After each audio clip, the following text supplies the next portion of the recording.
मेरा LIC का काम मैं है। संजय ठाकुर योगदान प्रज्ञा बुलेटिन की तरफ से हरिद्वार के बैरागी द्वीप में उपस्थित हूँ, जहाँ जन शताब्दी कार्यक्रम चल रहा था। आज अंतिम दिन है। कार्यक्रम बहुत ही भव्य हुआ।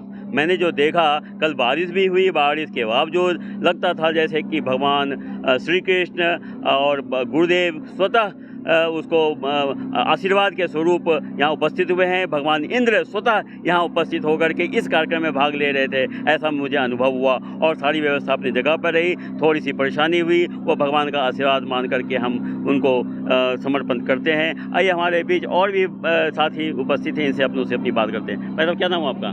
मैं सुदेश ठाकुर, गोंदिया महाराष्ट्र से हूँ। हाँ, क्या करते हैं आप? 2004 से मैं गायत्री परिवार से जुड़ा हूँ। पेशे से मैं भारतीय जीवन बीमा निगम का अभिकर्ता हूँ। हाँ। अब भारतीय जीवन बीमा में पढ़ते हैं, उसका एक स्लोगन है, जीवन के जिंदगी के साथ भी, जिंदगी के बाद भी।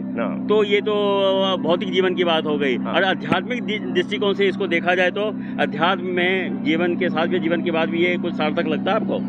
हाँ, लगता तो है, क्योंकि जब तक जीवन है, जब तक पैसा कमाने के लिए तो हमको धन होना, लेकिन जब आगे की यात्रा के लिए हमको अध्यात्म का सहारा लेना ही पड़ेगा। आगे की जीवन हमारा सफल हो, उसके लिए हमको अध्यात्म का सहारा लेना ही पड़ेगा।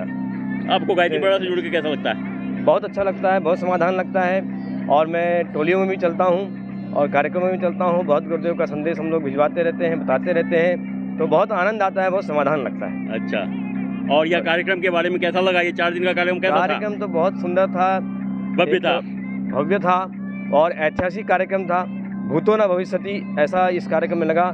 जो सुविधाएं थी यहाँ पर, ये मुझे ऐसा लगता है कि और कोई संस्था इतना व्यवस्था, इतने ढंग से व्यवस्था करने में, एकदम अनुशासित ढंग से जो करने में जो सफल हुआ है। खाने पीने में कोई दिक्कत तो नहीं आया? खाने पीने में कोई दिक्कत नहीं। इतने ठंडी में गर्म पानी का सहारा, यानी हर चीज़ एक परिवार, जैसे एक परिवार का जो सदस्य अपने घर में भी हम लोग इतना व्यवस्था नहीं कर पाते हैं, उससे ज़्यादा व्यवस्था हम लोग को यहाँ पे आज महसूस। देखिए, बात निकल के आ रही है कि ये गायत्री परिवार एक परम पूज्य गुरुदेव ने गायत्री संस्था का नाम गायत्री परिवार रखा, जहाँ हर शिष्य इन्होंने नहीं बनाया। परम पूज्य गुरुदेव ने जितने भी परिवार के परिजन हैं उनको बेटा के रूप में, बेटी के रूप में, परिवार के रूप में माना।